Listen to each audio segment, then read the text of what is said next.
Oke Wak geng, balik lagi sama aku Dimas Aryo di YouTube channel aku Dimas Aryo ya. Buat kalian yang belum subscribe channel ini, buruan subscribe lah biar agak berkembang dulu channel aku ini ya kan. Kali ini aku bakal bahas tentang kasus pembunuhan yang terbesar yang pernah terjadi di Sumatera Utara, tepatnya di Kabupaten Deli Serdang, Provinsi Sumatera Utara. Oke, pada tahun 1997 Indonesia ini digemparkan dengan pembunuhan 42 wanita yang mana pembunuhan ini dilakukan oleh seorang yang bernama Ahmad Suraji. Siapa Ahmad Suraji ini? Oke, langsung kita cerita. Ahmad Suraji dengan nama kecil Cagimin ini lahir di Kabupaten Deli Serdang, Sumatera Utara. Beliau merupakan anak pertama dari dua bersaudara. Si Cagimin ini mulai kecil itu kayaknya udah nampak keanehan gitu. Kayak dia tuh dari lahir aja udah ada kejanggalan menurut aku ya. Sang bapak bekerja sebagai dukun ya, kalau di kampungnya terkenal sebagai dukun. Sementara sang ibu ini bekerja sebagai ibu biasa ya, ibu rumah tangga, nggak punya pekerjaan. Jadi menurut aku si Cagimin ini dari kecil memang udah gak normal ya. Memang udah banyak apa ya, banyak kejadian yang menurut aku yang udah nampak dari kecil ya, agak aneh itu. Langsung aja kenapa aku bilang kayak gitu, karena semenjak dia umur 7 bulan ayahnya meninggal dunia. Sejak saat itu ibunya menjadi seorang janda dan berupaya bekerja untuk memenuhi kebutuhan si Cagimin dan adiknya ini.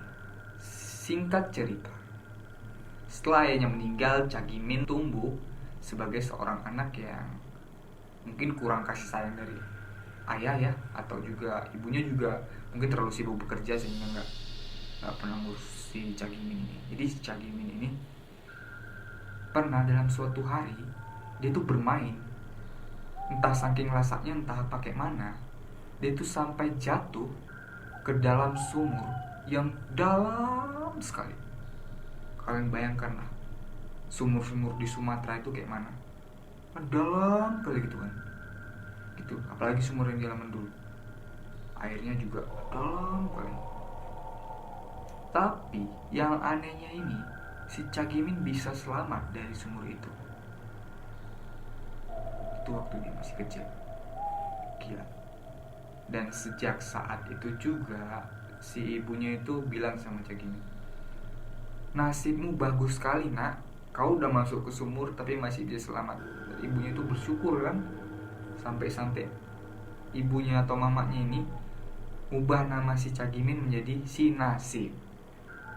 Itulah awal cerita kenapa nama Cagimin bisa berubah dari menjadi Nasib. Oke, si Nasib pun tumbuh jadi remaja yang ya biasa aja ya, normal ya.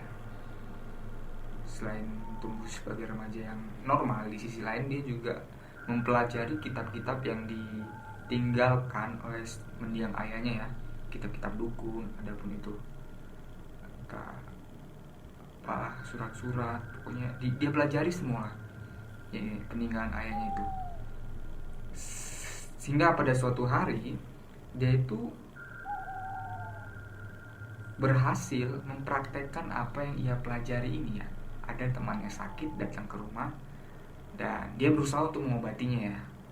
Dia itu dan nggak tahu juga kenapa bisa berhasil. Mungkin karena kebetulan atau kenapa, tapi intinya berhasil. Oke, setelah itu banyak pasien yang datang dan dia pun semakin terkenal ya di daerah perkampungannya menjadi seorang dukun. Lalu si Nasib pun tumbuh ya menjadi dukun. Dia namanya berubah lagi.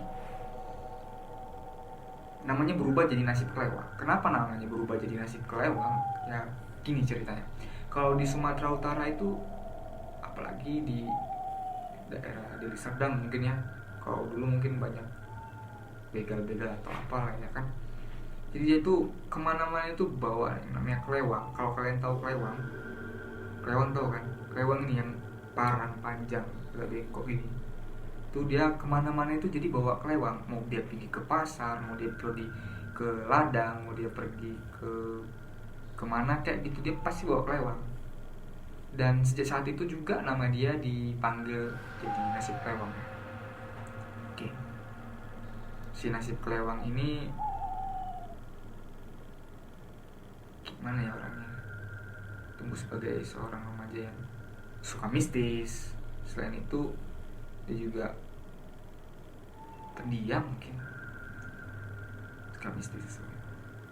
Hingga pada suatu hari si nasib kelewang ini entah kehabisan uang, entah kayak mana, entah butuh uang, dia nekat melakukan pencurian kerbau atau lembu di kampung tetangga sebelahnya. Dan apesnya lagi dia tuh ketahuan. Dan ketahuan gitu dilaporin ke polisi, dia masuk penjara. Udah memang aneh kali. Pertama dia masuk sumur waktu kecil. Terus dia baca-baca buku bapak dia ya kan. Baca buku bapak dia bisa ngobatin orang. Yang ketiga dia masuk penjara malah kan. Yang udah aneh kali memang udah masuk penjara dia. Setelah singkat cerita dia pun bebas. Karena dia udah bebas dari penjara, mungkin karena dia ingin peruntungan yang lebih baik, ingin mengubah hidup, maka dia mengubah namanya lagi menjadi Ahmad Suraji. Dari namanya Cakimin terus berubah menjadi Nasib, terus berubah lagi menjadi Nasib Kelewang, terus yang terakhir dia ubah namanya jadi Ahmad Suraji. Setelah bebas dari penjara, dia pun mulai menjalani hidup normalnya ya. Dia ngurus sapi. Dan singkat cerita juga akhirnya dia itu nikah. Dia dapat orang, istrinya ini bernama si Tumini, berasal dari Pekanbaru. Dan mereka menikah, memiliki 4 orang anak yang semuanya itu laki-laki ya.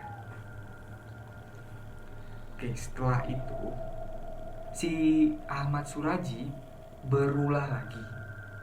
Berulah gimana? Dia bilang sama mamanya, "Mak, kenapa? Aku mau nikah lagi." Lalu mamanya sok. Lalu nanya, "Nikah gimana?" "Iya, aku mau nikah lagi." Karena mamanya mungkin mikir dia kan udah besar, ngapain sih dia atur-atur. "Ya udah, terserah kau aja lah," kata mamanya. "Iya mak, tapi aku mau nikah sama adik iparku." Wah, di situ mamanya sok.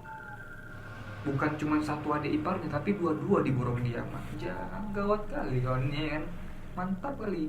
Dua-dua, iya, adik si Tumini itu ada 2 cewek, mau dinikahin sama dia 2 sekaligus. Di situ mamanya marah, boy. Mana mama siapa yang marah, malu lah punya anak kayak gitu kan, gas sekali ya kan. Nah, habis itu gak didengarkan mamanya ngomong, ya kan. Mamanya pun, walaupun gak izin kayak mana kan, gak restu, udah nikah lah orang itu, cerita. Jadi yang anehnya lagi si Ahmad Suraji ini tinggal dalam satu rumah yang isinya itu ada dia, istri pertamanya, istri keduanya, istri ketiganya, dan 4 orang anaknya serta 1 ibunya ya, 1 mamanya. Di situ mamanya udah mulai gak izin ya kan, marah-marah lah sama dia, "Kamu ini gini gimana?" Mungkin mamanya malu lah ya sama tetangga diomongin atau gimana karena punya anak gitu. Dan dia dengan teganya ngusir mamanya pergi dari rumah. Kau tengok lah tuh kayak mana, udah masuk penjara, diusir lagi mama dia. Ngeri kali boy, diusir ya mama dia. Akhirnya mamanya pun pergi di rumah, saya cerita ya. Ya udah gitu, pada malam harinya si Ahmad Suraji ini sedang tidur. Dalam tidurnya dia bermimpi bahwa dia dibisikin sama almarhum bapaknya datang ke dalam mimpinya. Bapaknya bilang, "Bapak mau ngasih kau ilmu yang hebat." Itulah ya, hebat sejagat. Ilmu ini bisa ngobatin semua orang sakit, bisa buat orang kaya, dan bisa segalanya, bla bla bla. Pokoknya ilmu ini hebat, bisa buat kebal atau apa. Tapi ada syaratnya. Kau harus bisa bunuh 72 orang wanita. Dan yang gak lazimnya lagi, dia disuruh ngisap air liur wanita yang udah dibunuh itu di dalam mimpinya. Kayak mana ya, karena aku gak mengistilahkan kayak mana nyedot. Gak tahu kalian lah itu ya. Oke, lanjut. Lalu keesokan harinya dia bangun ya. Dia berpikir, gimana caranya biar dia itu bisa bunuh 72 orang wanita itu. Oke. Setelah dia berpikir, akhirnya dia menemukan solusi di jalan. Oke. Jadi setiap pasien yang datang ke rumahnya atau orang yang berobat sama dia, karena dia itu dukun kan, banyak yang datang.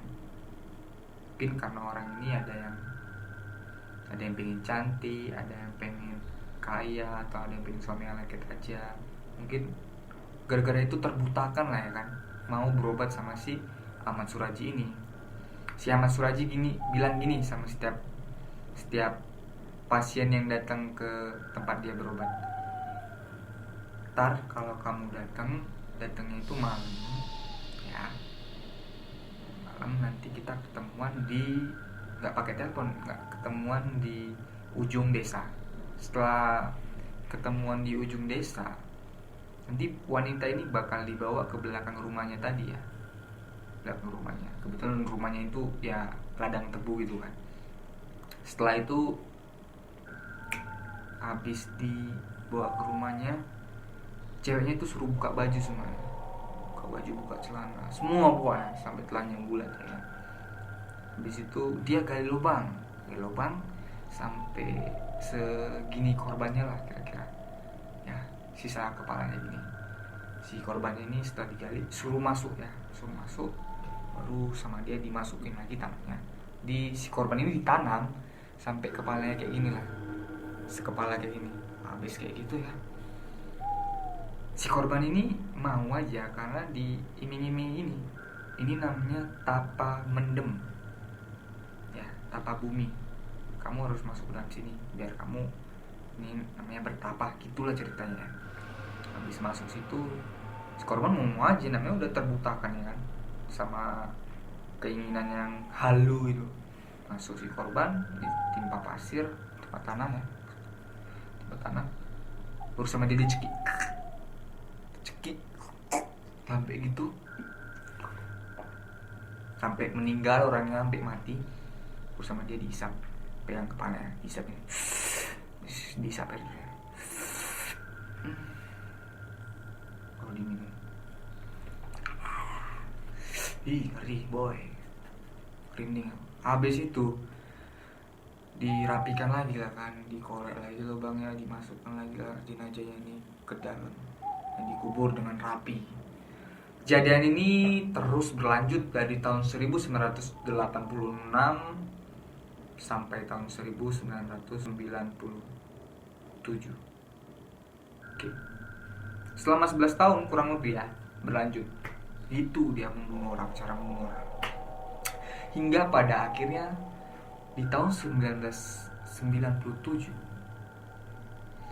warga Sumatera Utara ini, khususnya di Kabupaten Deli Serdang ini, dihebohkan dengan penemuan mayat di wilayah perkebunan tebu. Wah, udah. Di situ mayat ini diidentifikasi atas nama Sri Kumala Dewi. Si Sri ini meninggal dengan cara yang tidak lazim ya.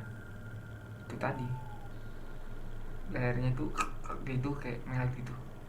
Lalu datang polisi datang ya kan, diselidiki semuanya. Tapi orang tua si korban yang udah meninggal tadi ini bilang sama polisi kalau kemungkinan yang bunuh anaknya itu adalah suaminya, karena sebelum anaknya ditemukan meninggal, si suami ini udah berantem sama si anaknya tadi, yang Sri ini tadi meninggal. Tapi polisi kan nggak bisa sembarangan nuduh, diperiksa suaminya. Waktu diperiksa suaminya, memang suaminya nggak terbukti ya, belum ada bukti yang cukup kuat, sehingga datanglah salah satu teman korban yang udah meninggal, si Sri ini, teman si Sri ini. Dia bilang gini sama polisi, "Pak, si Sri pernah cerita sama aku sebelum dia meninggal. Sebelum itu dia mau mau pergi ke tempatnya dukun AS, si dukun Ahmad Suraji. Wah, dari informasi itu polisi pun mendatangi rumah si dukun AS, si Ahmad Suraji. Dari itu si Ahmad Suraji ini pun diinterogasi, ditanya sama polisi, benar bahwa saudari Sri ini waktu sebelum meninggal dia pernah datang kemari?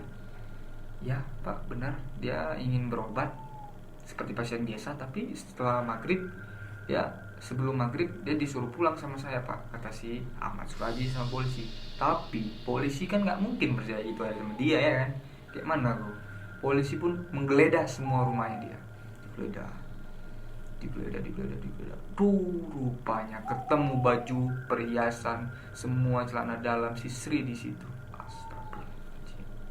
Udah, polisi pun menangkap dia lah, ditangkap lah dia, si Ahmad Suraji ini masukin polisi, ditangkap sama polisi, diinterogasi.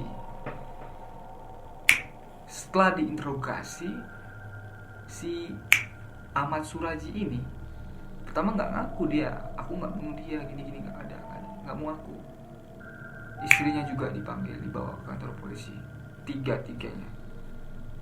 Tapi yang 2 dipulangkan, istri mudanya, karena nggak terbukti ikut melaksanakan pembunuhan ini.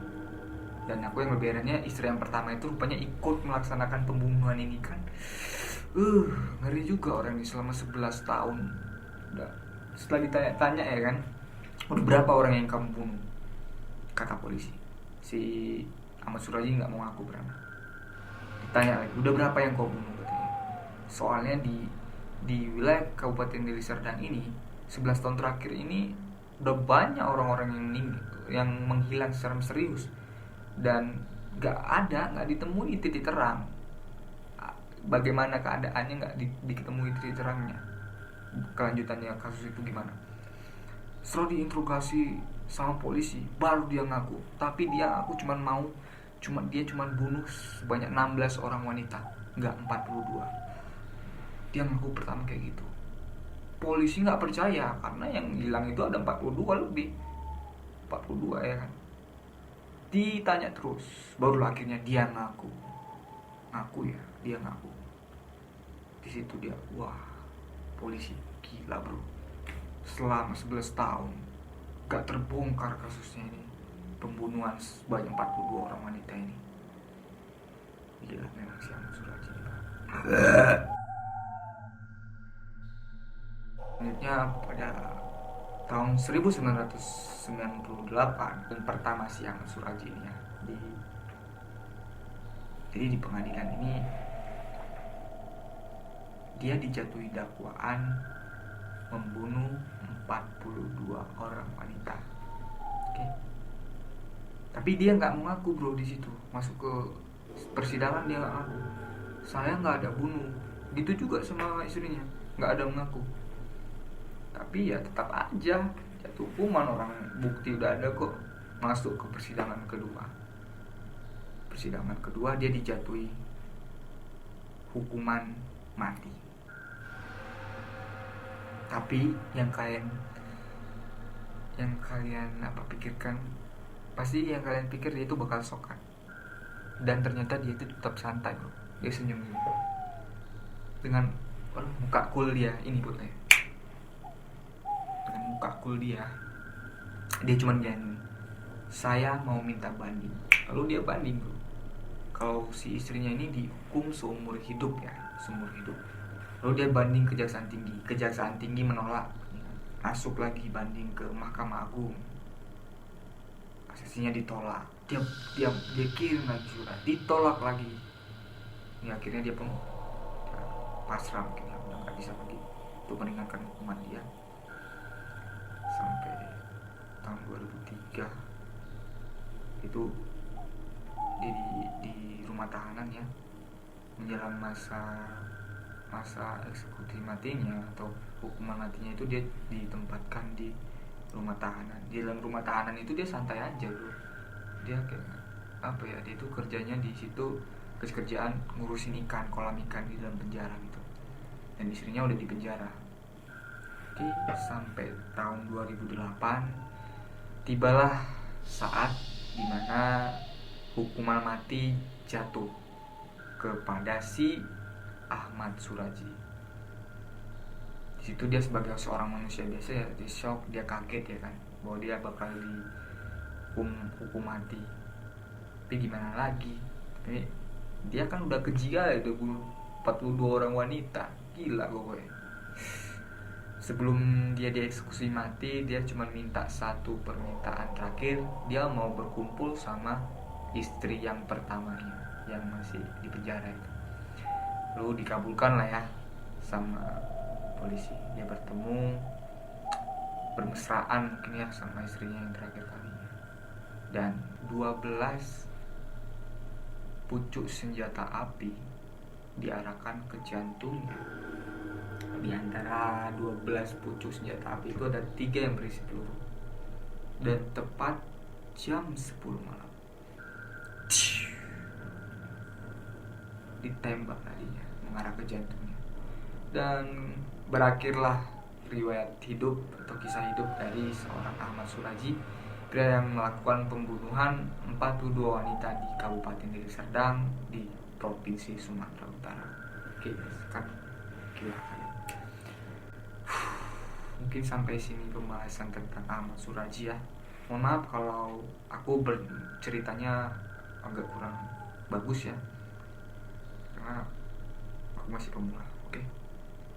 Buat kalian yang mau subscribe channel aku, subscribe lah, bantu buat biar aku tambah semangat lagi buat konten-konten seterusnya. Dan terima kasih karena udah nonton sampai habis, dan sampai jumpa di video berikutnya. Dan Medan.